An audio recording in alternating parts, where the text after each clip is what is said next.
This is Mr. Ray, and this is the story of how Dory finds her family. You can read along with me in your book.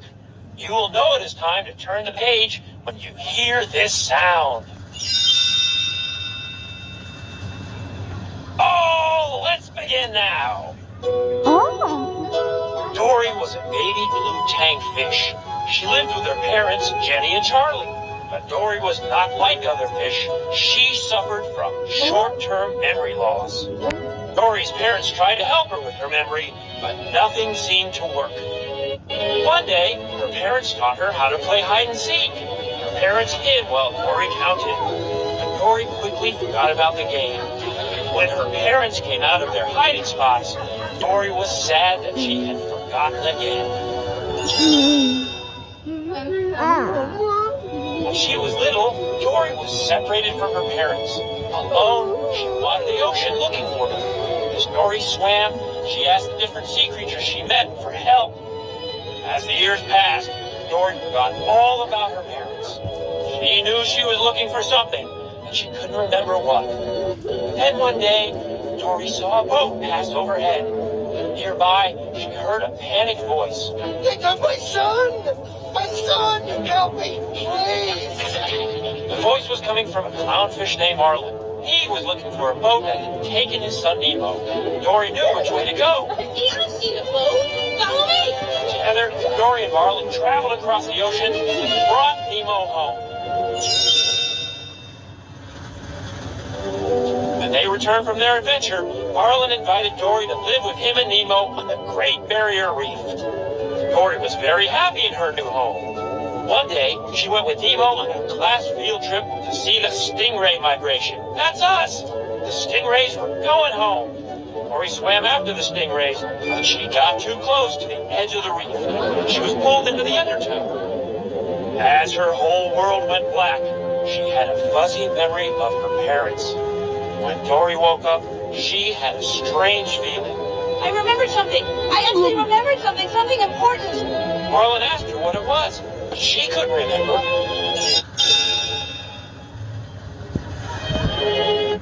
But Nemo had overheard Dory muttering about the jewel of Morro Bay, California. He told Dory what she had said. It triggered another flashback. My family! I remember my family! They're out there somewhere. Let's go. We have to go. Dory raced off, but Marlin pulled her back. No, Dory, California's all the way across the ocean. How come every time we're on the edge of this reef, one of us is trying to leave? For once, can't we just enjoy the view? Dory looked at Marlin sadly. Please. All I know is that I miss them. Do you know what that feels like? Marlin remembered how much he had missed Nemo when he was gone. Marlin sighed.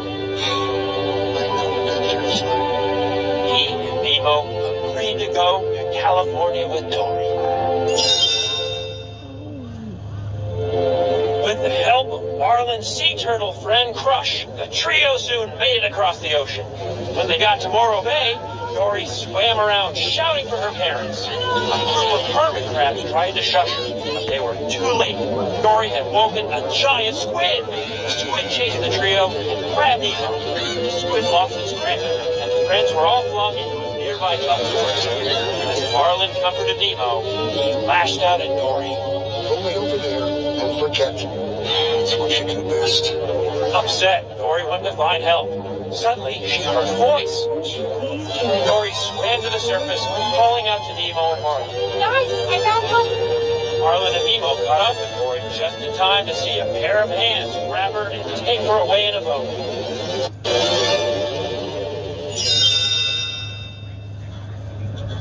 The humans dropped Dory into a fish tank and clipped an orange tag to her fin. Suddenly, an octopus popped out of the sink next to her. His name was Hank. He was actually a septopus, an octopus with 7 tentacles.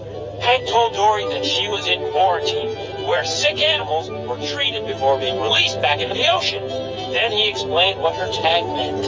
It's a transport tag for fish who can't cut it inside the institute. They get transferred to permanent use. An aquarium in Cleveland. Dory told Hank that she couldn't go to Cleveland She had to get to the Jewel of Morro Bay, California to find her family. Hank looked at her confused. That's this place, the Marine Life Institute, the Jewel of Morro Bay, California. You're here. Dory gasped. I'm from here. Hank asked her what exhibit she was from, but Dory couldn't remember. The octopus offered her a deal. If he helped Dory find her family, she would give him her tag so that Hank could go to Cleveland in her place. Dory agreed, and the pair took off. As Hank and Dory wandered the Institute, they met Bailey, a beluga whale who could use sound waves to see, and a whale shark named Destiny. Destiny knew Dory. You and I were friends. We talked through the pipes when we were little. You from your exhibit, me from here. We were pipe pals. Destiny told Dory that she was from the Open Ocean exhibit. She suggested that Dory swim through the pipes to get there, but Hank couldn't fit into the pipes, and Dory was worried she would get lost on her own. She was determined to find another way to the exhibit. Using a baby stroller for transport, Dory navigated while Hank rowed them toward the Open Ocean exhibit. The two made a wrong turn. They ended up in the touch pool, a tank where children got to touch sea creatures. Hank was scared, but Dory encouraged him to just keep swimming. Finally, they escaped. Dory looked up. They had made it to the Open Ocean exhibit. Dory gave Hank her tag. You know, I think I'm gonna remember you. Hank shook his head. Ah, you're forgetting a heartbeat, kid. I'll have a hard time forgetting you, though. Gently, Hank dropped Dory into the tank. Meanwhile, out in the ocean, Marlin and Nemo were looking for a way to save Dory. They met two sea lions. The sea lions explained that the boat would have taken Dory into the Marine Life Institute, where she would be put in quarantine. Marlin was worried. How would he and Nemo get inside to save Dory? The sea lions called for Becky, a bird who lived nearby. Becky scooped up Marlin and Nemo in a bucket and headed for the Institute. But Becky got distracted and left the bucket in a tree. Thinking they had been abandoned, Marlin tipped the bucket over. He and Nemo fell out and landed in an aquarium in the Institute's gift shop. Marlin looked around. No, at least we're not stuck in the bucket anymore.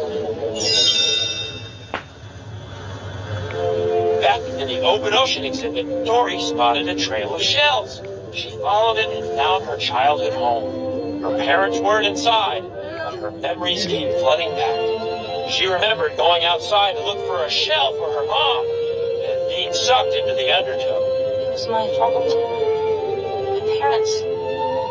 I lost them.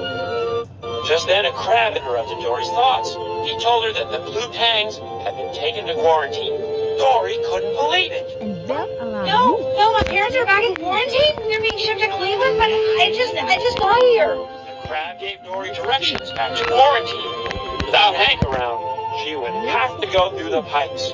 Steeling herself, Dory bravely swam forward. But, try as she might, Dory couldn't remember the directions. In no time, she was lost. Then Dory remembered Destiny. She called out in whale to her friend. Bailey and Destiny gave Dory directions to quarantine. Dory was almost there when she ran into Nemo and Marlin. They had found a way out of the gift shop aquarium and into the pipes. They had been looking for Dory. Marlin apologized to Dory, then he headed back down the pipes. Tommy, it's time to head home. But Dory wasn't ready to go. Wait. My parents are here. The trio continued through the pipes together toward quarantine, but Dory was nervous to meet her parents. Do you think my parents will want to see me? Because I lost them? Marlin smiled at Dory.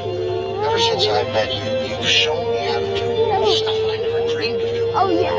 Dory, because of who you are, we're about to find your parents. And when you do that, you'll be home. When they reached quarantine, the tank of blue tanks had already been loaded on the truck to the aquarium. Suddenly, Hank appeared. Lifting Dory and her friends into a coffee pot, he helped them onto the truck. Inside, the blue tanks recognized Dory. They explained that her parents had gone to quarantine to find her years ago. They had never returned. Dory realized her parents were gone. I don't have a family. Nemo shook his hand. No, Dory, that's not true. Dory swam backward into the coffee pot and was scooped up by Hank. Looking in the pot, he was surprised to see that Marlin and Nemo weren't there. Your orange friends are on their way to Cleveland. Suddenly, an Institute worker grabbed Hank. Surprised, Hank dropped Dory. He watched horrified as the little blue tank spilled onto the floor and down a drain to the ocean. Dory shot out of the drain into the ocean. All alone, she began to panic. What do I do? What did Dory do? As Dory swam, she spotted a trail of shells.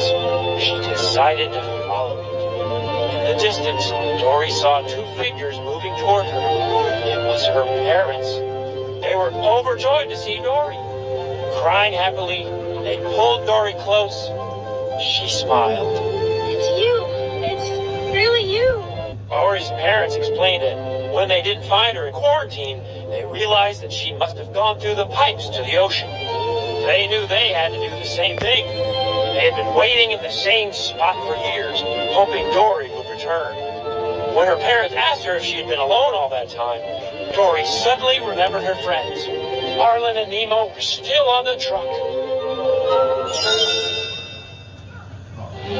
Dory and her parents swam toward the Institute. Dory called out to Destiny to help them. Bailey and Destiny jumped out of their pools and into the ocean. The whale shark was thrilled to see Dory. But Dory didn't have any time to waste. Bailey had used his special sight to locate the truck. Dory asked some otters for help. Destiny flipped Dory toward the truck. One of the otters caught her. Dory signaled all the otters began to hug. It was a cuddle party. Traffic stopped. The otter brought Dory to the back of the truck. Hank took Dory and placed her in Marlin and Nemo's tank. Nemo was excited to see Dory. Dory, you came back. Dory smiled at him and Marlin. She couldn't leave her family. Suddenly, Hank knocked on their tank. The fish had to find a way to get back to the ocean before it was too late. As Marlin called for Becky, Hank put Marlin and Nemo into the bucket. Hank had just picked up Dory when Becky swooped in and grabbed the bucket. She didn't realize Dory was still on the truck. Dropping Marlin and Nemo into the ocean, she turned around to go back for Dory. Back on the truck, Dory tried to convince Hank to come with them. Didn't want him to go to Cleveland. Because the best things happen by chance. Because that's life, and that's you being with me out in the ocean, not safe in some stupid glass box. Hank agreed. Just then, the truck door slammed shut, locking Dory and Hank inside. Hank was ready to give up, but Dory refused. There's not to be a way. There's always a way. Looking up, two spotted a vent in the ceiling. Hank was Holy cart, there is another way. together. The pair squeezed through the vent. Holding Dory, Hank stretched himself across the windshield. The two Institute workers inside the truck jumped out. Hank took the driver's seat and set Dory in a cup. He steered while Dory navigated. Dory knew they had to get back to the ocean. Nervously, Dory looked at Hank. She was going to ask him to do something crazy. He smiled. I'm okay with crazy. Together, they drove the truck off the road and into the ocean. Dory, Hank, and the rest of the fish fell into the ocean where Dory's friends and family were waiting. They were free.